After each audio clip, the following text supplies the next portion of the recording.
أهلا بكم.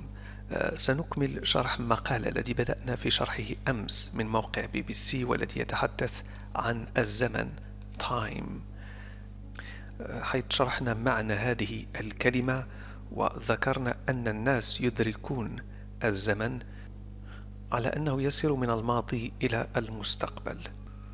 وذكرنا كذلك بأن علماء الأعصاب neuroscientists لم يكونوا حتى الآن قادرين على تحديد منطقة في الدماغ والتي تكشف هذا المرور، مرور الزمن. وذكرنا كذلك بأن هناك قبائل ليست لديها كلمة زمن أو مفهوم للزمن في الأمازون. سنرى الآن كيف ينظر أرسطو إلى الزمن وكيف تنظر إليه علم الفيزياء. What we do know is that Aristotle viewed the present as something continually changing, and that by the year 160, the Roman emperor philosopher Marcus Aurelius was describing time as a river of passing events, and in the West, at least, many would still identify with these ideas. الشيء الذي نعرفه هو أن أرسطو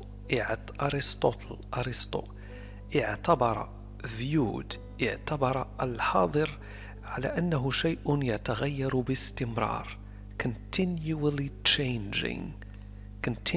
changing، وأنه في سنة 1160 الإمبراطور الفيلسوف الروماني ماركوس أوريليوس emperor philosopher، يعني هو إمبراطور وفيلسوف في نفس الوقت، was describing time as a river، كان يصف الزمن على أنه نهر نهر من الأحداث العابرة passing events، أحداث عابرة، أحداث تمر.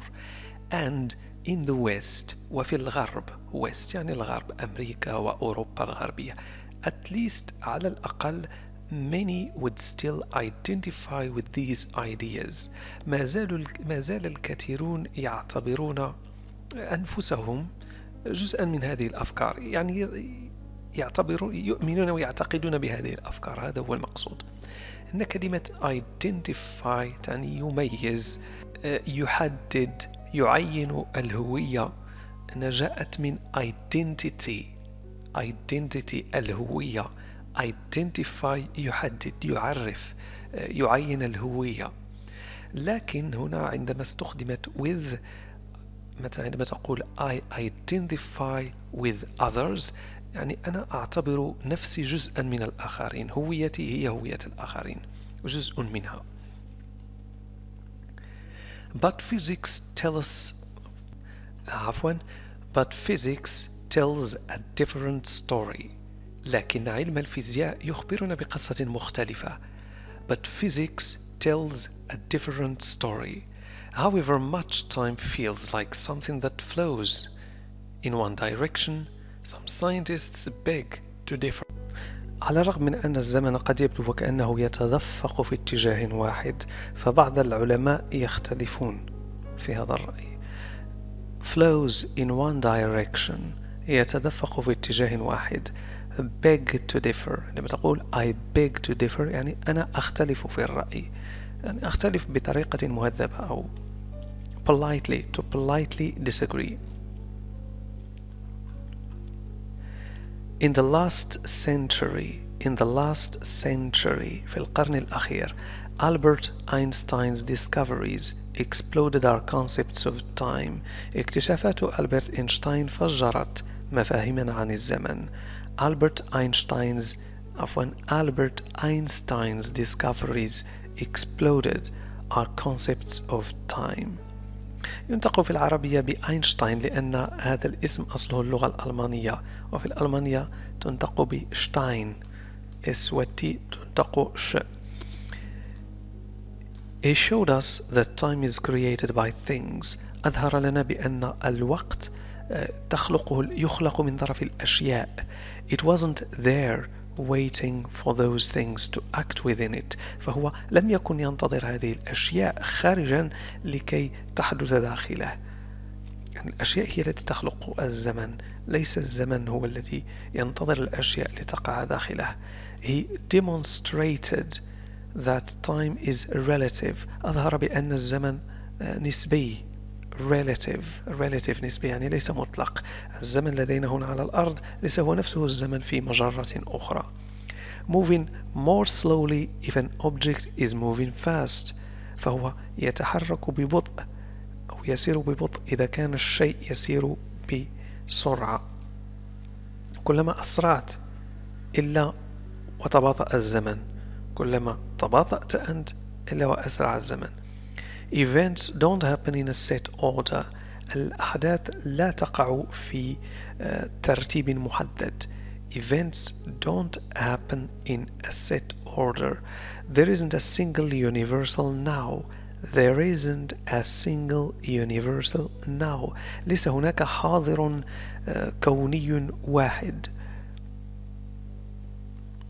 now هنا مقصود به حاضر الآن in the sense that Newtonian physics would have it. يعني كما تقول الفيزياء النيوتونية، بمعنى الفيزياء النيوتونية. in the sense بالمعنى in the sense that Newtonian physics would have it. It is true that many events in the universe can be put into sequential order. هو صحيح أن الكثير من الأحداث في الكون يمكن أن توضع في ترتيب تسلسلي sequential order، لكن الزمن ليس دائما أو لا يقسم دائما بشكل دقيق إلى ماض حاضر ومستقبل. But time is not always segmented neatly into the past, the present and the future. بعض المعادلات الرياضية تعمل في كلا الاتجاهين. Some physical equations work in either direction. يعني في كلا الاتجاهين أو في أي من الاتجاهين. هذه الكلمة تنطق either أو either. A few theoretical physicists. بعض من أو القليل من علماء فيزياء النظرية. Theoretical تعني نظري. Such as the best-selling writer and physicist كارلو روفيلي. مثل الكاتب والفيزيائي كارلو روفيلي ذو الكتب المبيعة بشكل يعني best-selling writer، الكاتب لديه كتب مبيعة بشكل كثير. أنا لا أعلم إن كنا نقول الكاتب الأكثر مبيعا. Take it even further يعني يأخذ الأمر أبعد من ذلك. Take it even further, speculating that time neither flows nor even exists. It's an illusion. ويفترضون يعني هؤلاء الفيزيائيون أن الزمن لا يتدفق ولا يوجد، إنه مجرد وهم. Illusion. Time neither flows nor even exists. It's an illusion. Of course, بالطبع, although some physicists propose that time does not exist, time perception or sense of time does. على الرغم من أن بعض الفيزيائيين يقترحون بأن الزمن لا يوجد، فإدراكنا للزمن يوجد. Although some physicists propose that time does not exist, time perception or sense of time does. This is why the evidence from physics is at odds with how life feels.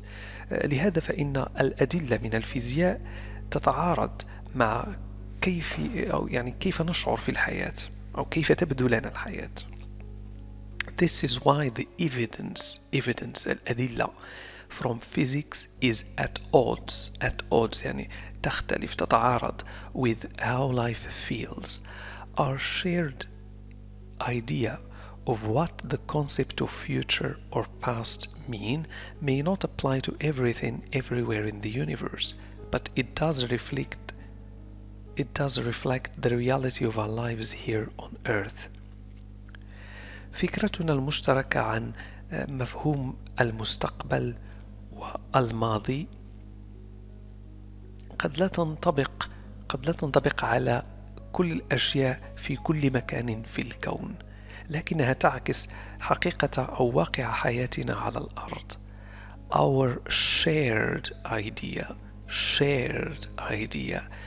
فكرة مشتركة of what the concept of future or past mean لما يعنيه مفهوم concept future or past قد لا تنطبق may not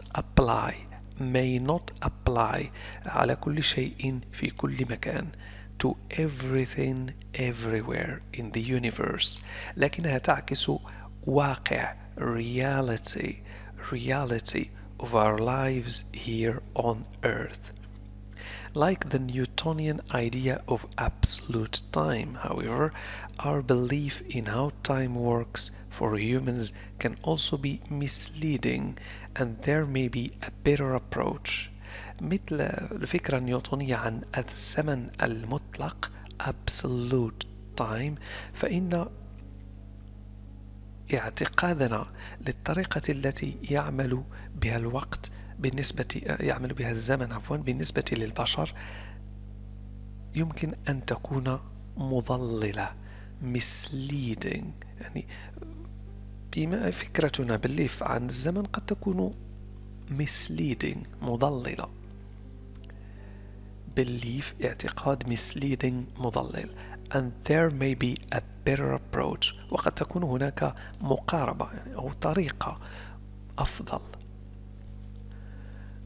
أحد الجوانب لإدراكنا للزمن التي نشترك فيها يعني نحن البشر هي كيفية تفكيرنا في الماضي فنحن نعتبر الماضي على أنه مكتبة ضخمة من الفيديوهات أو مكتبة فيديو ضخم أرشيف نقوم باستخراج سجلات أحداث حياتنا منه يعني على أنه أرشيف تضع يدك وتستخرج منه سجلات لأحداث في حياتك.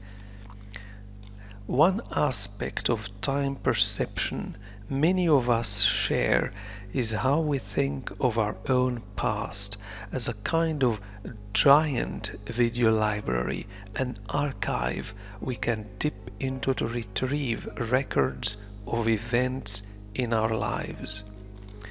Aspect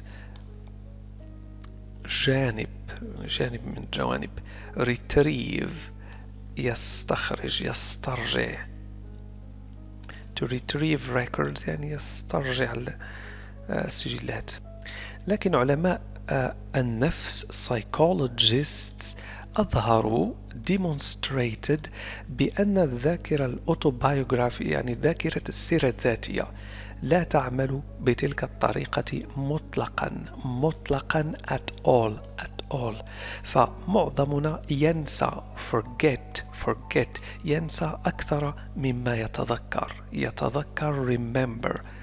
remember أحيانا ننسى بأن الأحداث قد وقعت يعني حتى أننا ننسى أنها وقعت لا ننسى فقط التفاصيل الأحداث events على الرغم من إلحاح الآخرين بأننا كنا حاضرين كنا هناك insistence ففي أحيان يعني في الكثير من الأحيان حتى التذكير يعني تذكيرنا بهذا الأمر لا يساعد أو لا ينجح في تحفيز ذاكرتنا. jog our memories reminder التذكير reminder but psychologists have demonstrated that autobiographical memory is not like that at all. Most of us forget far more than we remember. Sometimes forgetting events happened at all, despite others' insistence that we were there. On occasion, even the reminder does nothing to jog our memories. As we lay down memories, we alter them to make sense of what happened. عندما نضع أو نستعرض الذكريات memories فنحن نغيرها لكي نفهم ماذا وقع. we alter نغير to make sense يعني لنفهم to make sense. Every time we recall a memory We reconstruct the events in our mind and even change them to fit in with any new information that might have come to light. كل مرة نتذكر نسترجع ذاكرة أو ذكرى memory. recall يتذكر، فنحن نعيد بناء الأحداث في ذهننا. We reconstruct the events in our mind. We reconstruct the events in our mind. نعيد بناء الأحداث في عقلنا. And even change them. وحتى نقوم بتغييرها، يعني نصل لدرجة أننا نغير الأحداث، ليس فقط نستعيدها كما هي. To fit in with any new information. لكي تتطابق أو تتناسب أو تنسجم. To fit مع أي معلومات جديدة that might have come to light. التي قد تظهر للنور، يعني أي معلومات جديدة قد تظهر لنا that might have come to light. ولهذا فإنه من السهل أن تقنع الناس بأن هناك بعض التجارب التي وقعت لهم في حياتهم على الرغم من أنها لم تقع، يعني أن تزرع ذاكرة جديدة في عقول الناس. And it's much easier than you might think to convince people that they have had experiences which never happened. And it's much easier than you might think to convince people that they've had experiences which never happened. Convince يقنع. عالمة النفس psychologist إليزابيث لوفتوس قامت بعقود من الأبحاث، وهي يعني في هذا الأمر تحاول إقناع الناس، أو أقنعت، ليس فقط تحاول، أقنعت الناس بأن يتذكروا أنهم قبلوا ضفدعا أخضر ضخم giant green frog، أو بأنهم قد التقوا مع باجز بيني في ديزني لاند. هذا هو باجز بيني، وبأن باجز بيني هو مجرد كاركتر، يعني شخصية في وارنر بروس، فهذا لا يمكن أنه قد حدث، مستحيل أنه قد حدث. This can't have happened. The psychologist Elizabeth Loftus has done decades of research on this, persuading people they remember kissing a giant green frog, or that they once met Bugs Bunny in Disneyland, as he's a Warner Bros. Character, so this can't have happened.